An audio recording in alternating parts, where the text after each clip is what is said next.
नमस्कार दोस्तों, pro people news में मैं आपका स्वागत करता हूं। भाजपा को एक समय तक हिंदूवादी राजनीतिक पार्टी माना जाता था। कहा यह भी जाता था कि ये आरएसएस की राजनीतिक विंग है।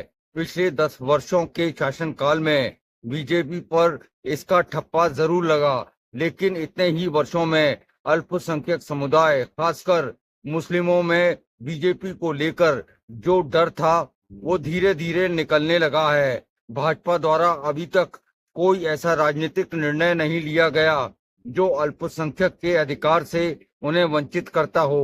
समय का पहिया बदला और राजनीतिक सामाजिक बदलाव भी देखने को मिले। बीजेपी ने अपनी ताकत बढ़ाने के लिए मुस्लिमों को टिकट देना शुरू कर दिया है।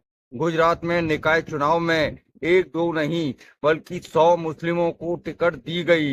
इनमें 82 मुस्लिम प्रत्याशियों को जीत हासिल हुई।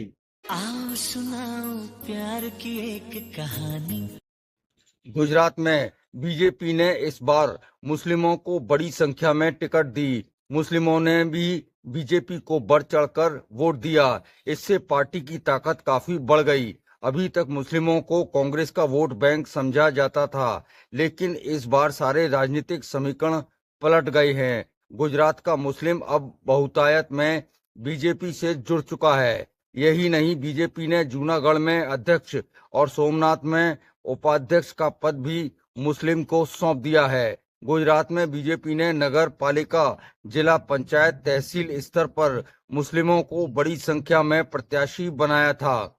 इसके सुखद परिणाम भी आए। बीजेपी की इस रणनीति से गुजरात में कांग्रेस पूरी तरह से हाशिए पर आ गई है।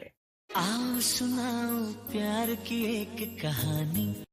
गुजरात में फरवरी में हुए चुनाव में 66 नगर पालिका और जिला पंचायत चुनाव में 100 मुस्लिम प्रत्याशियों को टिकट दी गई, तो इसमें उनकी जीत का प्रतिशत 82 रहा। ये वो क्षेत्र थे जहां मुस्लिमों की आबादी थी। इसका मतलब है कि वहां मुस्लिमों ने कांग्रेस के बजाय बीजेपी को समर्थन दिया।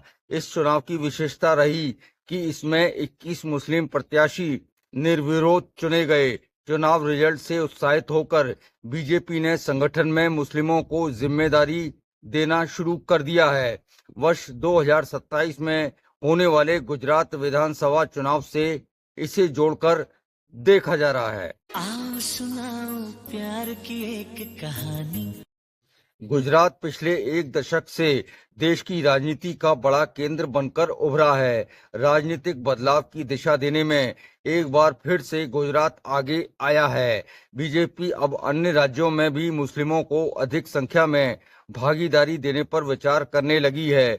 इससे दो फायदे होंगे। एक तो देश की राजनीति में हाशिए पर आ चुके मुस्लिम समुदाय को भागीदारी मिलेगी, वहीं मुस्लिमों की बदलती सोच का फायदा बीजेपी को भी मिलेगा। ये भारतीय राजनीति में एक बड़े बदलाव का संकेत भी हो सकता है।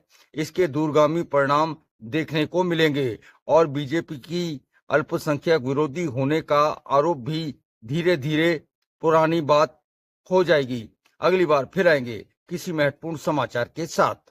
प्रो पीपल न्यूज के लिए अमिताभ आकाश की रिपोर्ट। लेटेस्ट न्यूज अपडेट के लिए हमारे चैनल को सब्सक्राइब करें और साइड में दिख रहे नोटिफिकेशन बेल आइकन पर क्लिक करके हमारे वीडियो को सबसे पहले देखें।